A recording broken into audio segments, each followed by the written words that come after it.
Halo, selamat malam para Miltan Diamond dan juga para Miltan Lifetime Purity. Wah, nggak kerasa kita sudah di malam minggu tentunya. Maret. Oh, no, no, no, bukan Maret. Mei ini banyak sekali hari liburnya ya teman-teman. Apalagi kemarin kita mulai pasar di hari Selasa ya kalau nggak salah ya. Dan minggu ini, minggu depan maksudnya hari Kamis juga mesti libur. Aduh, antara sedih, seneng, happy, nggak tahu deh, bercampur aduk. Tapi yang harus sama-sama kita syukuri, hari Jumat market kita atau IHSG itu hijau, yaitu tepatnya di 6918,114, yang mana ada kenaikan sejumlah 94 poin ya teman-teman, atau secara persentase itu 1,39%. Dan juga sama-sama kita ketahui di tanggal 19 pun market kita, bahkan bukan dari tanggal 19, dari tanggal 17 IHSG itu naik dari di hari sebelumnya, di hari Jumat merah berdarah-darah seminggu ya teman-teman. Kita di 6.500 ya kan. Terus naik di tanggal 17 dia di 6.600. Oke kan. Ke 6.793, di hari Kamis pun ke 6.800. Padahal di hari Kamis itu market Eropa, market Amerika semuanya berdarah-darah. Tapi kita jangan senang dulu, jangan terlalu euforia, karena biasanya ketika ISG biris itu nggak cuma selesai dalam waktu 1 minggu. Oke, kita lupakan ISG sejenak, sedikit ngebahas tentang ISG tentunya. Sama-sama kita sudah ketahui bersama ISG yang penting sudah hijau. Yang jelas SPI tetap akan memberikan profit walaupun di saat apa? Walaupun di saat ISG melemah ya teman-teman ya. Semoga kita doakan trennya tetap seperti ini ya teman-teman. Seenggaknya kalau merah nggak merah banget ya ISG ya. Oke, langsung saja di sini Cap akan sharing untuk Insight Fall 7.0 dengan judul 5 langkah menentukan pilihan emiten yang bagus secara fundamental yang baik dan benar. Oke, langsung saja. Materinya agak menarik ya dan panjang kayak malam ini. Biasanya rasio yang sering kita gunakan untuk menentukan harga yang wajar tuh yang pertama ada apa sih ya teman-teman? Yang pertama ada EPS atau earning per share. EPS itu apa sih? Rasio pertama adalah EPS, betul. Atau kepanjangannya adalah earning per share, yang berarti laba bersih per lembar saham. Bila EPS bernilai 100, artinya setiap lembar saham menghasilkan laba sebesar 100. Jadi Cap sampaikan cara menghitung EPS, yaitu jumlah laba bersih dibagi jumlah lembar saham. Jadi militan tuh harus mencari perusahaan yang memiliki EPS yang bertumbuh dari waktu ke waktu. Trennya itu positif dari tahun 2018, 2019, 2020, 2021 bahkan ke 2022 ya. Sebaliknya, jika EPS-nya turun berarti menunjukkan penurunan penjualan dan juga laba. Oke? Paham ya sampai sini? Nanti kita bahas satu persatu. Dan lanjutnya ada yang kedua adalah PER. Rasio yang kedua itu PER ya teman-teman, atau biasa kita sebut price to earning ratio, yaitu rasio yang menggambarkan keuntungan sebuah perusahaan dibandingkan harga sahamnya. Jadi rumusnya tuh untuk menghitung PER, harga saham dibagi laba berlembar saham. Jadi PER itu lama waktu yang dibutuhkan untuk mengembalikan modal yang dipakai untuk membeli saham. Misalnya saham seharga 100 dengan EPS sebesar 20 per tahun. Artinya saham tersebut memiliki PER sebesar 100 dibagi 20. Hasilnya 5x. 5 kali ya, kalau misalnya kalian mau baca juga nggak masalah. Artinya jika laba perusahaan tidak bertumbuh atau menyusut alias tetap Rp20 per tahun, kita membutuhkan waktu 5 tahun untuk kembali ke modal awal. Ya, gitu ya teman-teman. Dan juga ada dua cara menghitung PER. Yang pertama trailing PER, yaitu PER yang dihitung berdasarkan EPS tahun lalu. Atau yang kedua forward PER, yaitu PER yang dihitung berdasarkan EPS estimasi di masa mendatang. Sebuah saham atau emiten dianggap murah bila PER-nya lebih rendah dibandingkan PER rata-rata di dalam sebuah industri. Misalkan sebuah perusahaan tambang memiliki PER di bawah rata-rata PER industri pertambangan. maka saham tambang tersebut akan dianggap murah. Alternatifnya, bila kita tidak melihat rata-rata per industri sebagai patokan umumnya, saham dengan per di bawah 10x atau 10 kali itu dianggap murah, dan saham yang memiliki per di atas 20x dianggap mahal. Oke, yang selanjutnya, yang ketiga adalah PBV atau biasa kita sebut price to book value. Rasio yang menggambarkan seberapa besar pasar menilai harga sebuah perusahaan dibandingkan kekayaan bersihnya. Caranya gampang banget untuk menghitung PBV, yaitu harga saham dibagi nilai buku per lembar saham atau BV. Jadi misalkan PBV-nya sebesar 2 kali, artinya harga saham sudah tumbuh sebesar 2 kali lipat dibandingkan kekayaan bersih suatu perusahaan. Umumnya, investor disarankan untuk mencari saham dengan PBV yang lebih rendah daripada rata-rata PBV industri. PBV yang tinggi bisa jadi disebabkan oleh harga pasar yang sudah terlampau tinggi. PBV rendah sering terjadi indikator mencari saham yang murah atau kita biasa sebut under value ya teman-teman. Yang keempat ada ROE atau Return on Equity, yaitu rasio perolehan laba bersih yang dibukukan perusahaan dibandingkan dengan total kekayaan bersih yang dimiliki oleh suatu perusahaan. Dan cara menghitung ROE gampang banget teman-teman. Laba bersih dibagi dengan kekayaan bersih. Misalkan ROE sebesar 10%, berarti setiap 100 rupiah kekayaan bersih perusahaan yang ditanamkan oleh pemodal dapat memberikan kontribusi laba bersih sebesar 10 rupiah. ROE merupakan indikator atau ROE lah. Terserah kalian ya call name-nya ya. ROE merupakan indikator seberapa efisien sebuah perusahaan dijalankan. Pertanyaannya, bagaimana cara kita menilai ROE? Apakah misalkan ROE itu sebesar 20% itu bagus atau tidak? Ada 2 cara nih yang dapat digunakan untuk menilai ROE itu bagus atau tidak. Yang pertama, bandingkan dengan ROE perusahaan sejenis. Sejenis itu misalkan kita pilih apa emitennya, terus cari yang sama seperti itu. Misalkan call dengan call, CPO dengan CPO, consumer good dengan consumer good, teknologi dengan teknologi ya, seperti itu ya teman-teman. Atau bisa juga dibandingkan dengan rata-rata ROE industri. Bandingkan ROE perusahaan dari waktu ke waktu, melihat trennya juga. Apabila atau cenderung dan emiten ini apakah cenderung naik atau turun. Sebaiknya kedua cara di atas kita gunakan bersama-sama untuk memperoleh analisis yang lebih lengkap. Jadi carilah saham yang memiliki ROE yang meningkat serta cukup stabil. Angka ROE sebaiknya kalau bisa minimal itu 10 ya teman-teman. Oke, itu sudah 4K sudah Cap sebutkan. Dan yang terakhir nih, ada DER atau DR atau biasa kita sebut Debt to Equity Ratio, yaitu rasio jumlah hutang dan kewajiban yang dimiliki perusahaan dibandingkan dengan modal bersihnya. Dan cara ngitung DER gampang banget. Total kewajiban atau hutang dibagi kekayaan bersih atau modal sendiri teman-teman. Jadi bila DER kurang dari 1, maka menunjukkan bahwa perusahaan memiliki hutang lebih sedikit dibandingkan modal bersihnya. Sedangkan bila DER lebih dari 1, maka perusahaan memiliki resiko keuangan yang besar. Secara umum, investor disarankan untuk mencari saham atau emiten yang memiliki DER yang tidak lebih dari 1, teman-teman. Nah, sekarang kita langsung aja nih praktek. Tadi udah secara teoretikal ya, teman-teman. Sekarang kita cek, pastinya para militan sudah Cap rekomendasiin untuk di setiap device-nya atau handphonenya menginstall aplikasi RTI ya, teman-teman. Sekarang kita buka sama-sama RTI-nya ya, teman-teman. Kita buka cari saham namanya SLIS. Oke. Di sini di SLIS rasio pertama EPS-nya meningkat secara signifikan. Artinya, laju pertumbuhan perkembangan perusahaan itu bagus karena selalu meningkat dan menghasilkan laba yang bagus juga. Nah, ini udah dapat nih langkah pertama. Kita bisa lihat sama-sama.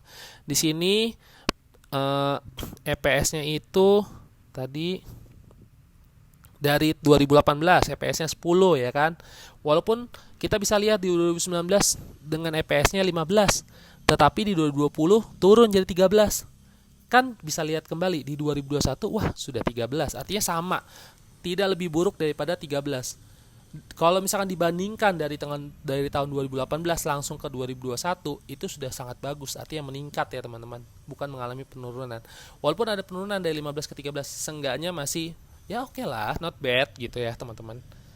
Kecuali dari 2018 10, terus 2021 8. Nah, itu ada warning ya teman-teman untuk rasio yang pertama.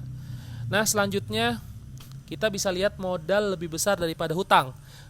Nah, contoh yang sekarang kan SLIS ya. Berarti artinya perusahaan seperti ini perusahaan yang ingin untung dan tidak ada hutang.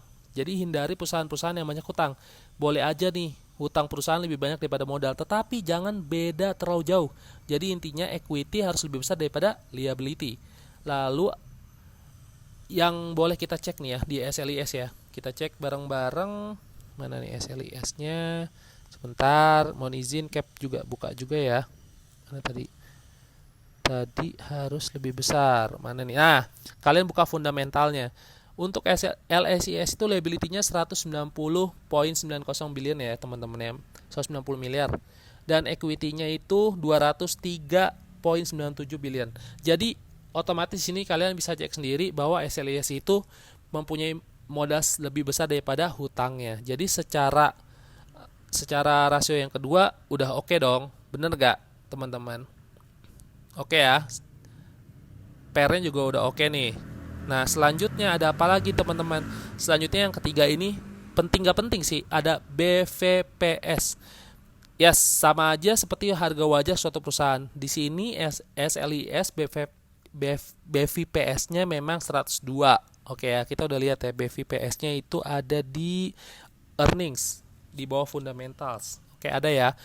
Dan harga sekarang last average-nya di 530. Dapat disimpulkan SLIS memang sudah di atas harga normal atau over value. Tapi perusahaan ini jelas terlibat dalam proyek mobil listrik Tesla. Yes. Oke, teman-teman.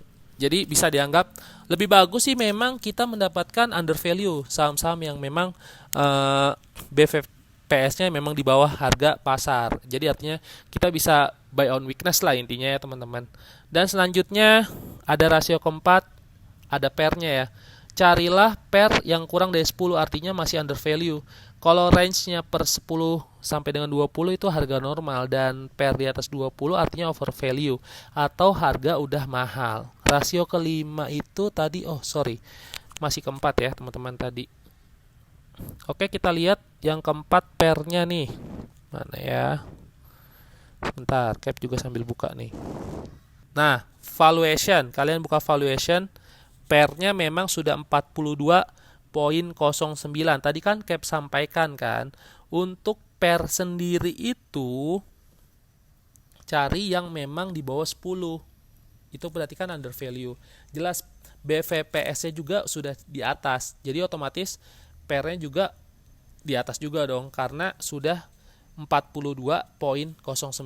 Tetap walaupun over value berarti artinya perusahaan ini berkembang gitu ya teman-teman. Nggak masalah. Nanti kalian tinggal cari di akhir sesi ini cap akan kasih tugas buat kalian ya untuk cari fundamental yang bagus. Lanjut ya teman-teman. Oke, yang selanjutnya adalah ROE, yaitu laba atau keuntungan suatu perusahaan. Perusahaan yang bagus menghasilkan laba yang besar. Idealnya ROE yang bagus itu di atas 10. Oke. ROE-nya kalian bisa dilihat dari profitability. ROE-nya SLIS ada 12,35%. Artinya perusahaan yang bagus itu ROE-nya di atas 10 ya teman-teman, di atas 10%. Oke. Jadi artinya perusahaan ini tetap untung. Biasanya jika kita udah paham nih tentang semua materi technical analysis, fundamentalnya juga oke, dan materi lainnya, biasanya feeling kita secara otomatis akan lebih kuat dan memberikan efek kepada kita nantinya di saat kita entry suatu emiten tersebut. Jadi artinya fundamentalnya juga udah oke nih. Jadi kita makin yakin untuk membeli saham tersebut. Dan selain itu juga setelah kita menganalisa saham tersebut atau emiten tersebut, feel kita juga mempengaruhi karena saham itu mengenal yang namanya rasa atau ikatan dalam diri kita kepada emiten tersebut. Kadang pernah nggak sih kalian, bukan feelingmologi ya, beda ya kalau feelingmologi. Jadi kalian karena sudah tahu si emiten ini, kalian udah tahu si karakter dari emiten tersebut. Kadang suka cocok tuh karakter emiten tersebut sama karakter si tradernya, artinya diri kita sendiri, seperti itu ya. Dan yang bisa kita gunakan dan bisa kita tiru ada 5 rasio yang penting. Jadi fokus kita itu kepada 5 di atas. Yang pertama apa yo? Yang pertama EPS itu harus meningkat. Yang kedua, ini cap kasih kesimpulannya ya teman-teman. Yang kedua, hutang harus lebih kecil daripada modal. Jadi tadi liability harus lebih kecil daripada apa? Equity, betul, atau ekuitas.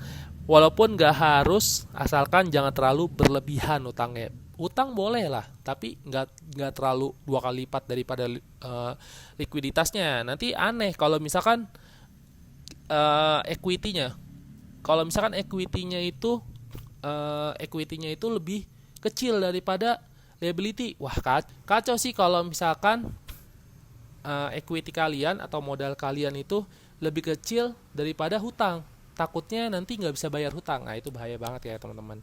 Kalau misalkan kalian gini, kalian mau beli mobil gitu ya, mau beli mobil harga 200 juta, tapi kalian cuma punya 50 juta, otomatis kalian buat minjem hutang 150 juta, ya kan, buat beli mobil seharga 200 juta. Berarti kan artinya kalian 3 kali lipat daripada modal kalian tuh.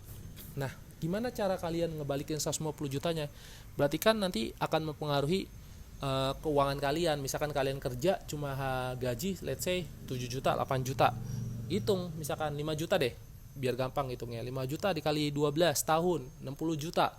60 juta itu belum nutupin pokoknya kan 150 juta. Berarti kalian harus bekerja selama 3 tahun untuk menutupi pokoknya, belum bunganya, ya kan? Anggaplah tadi 5 juta kali 12 60 juta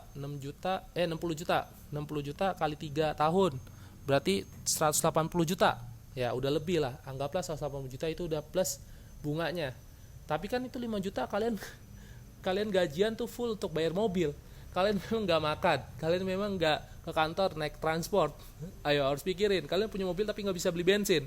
Nanti mempengaruhi kinerja kalian di kantor. Gara-gara punya utang terlalu banyak, otomatis kalian akan pusing. Jadi ntar kinerja kalian gak bagus, jadi absennya bolong-bolong. Otomatis nanti akan apa?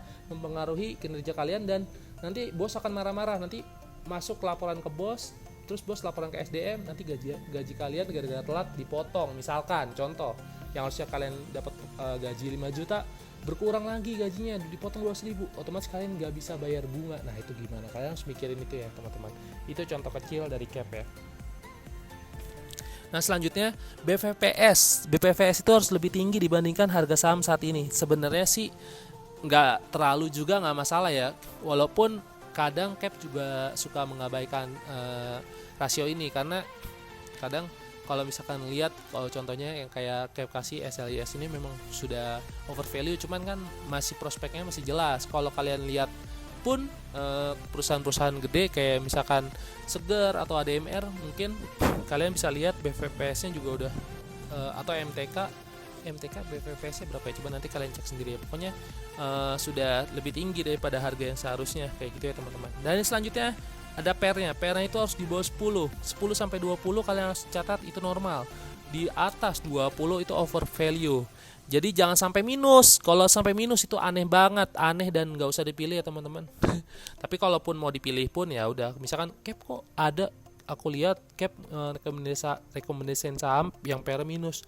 Ya, cap kasih rekomendasi tapi scalping ya teman-teman, ingat. Dan kalau misalkan teman-teman mau tahu juga nih, antara PER sama BVPS tuh biasanya saling berkaitan, nggak mungkin beda. Nggak mungkin BVPS-nya rendah terus PER-nya juga tinggi gitu, nggak mungkin.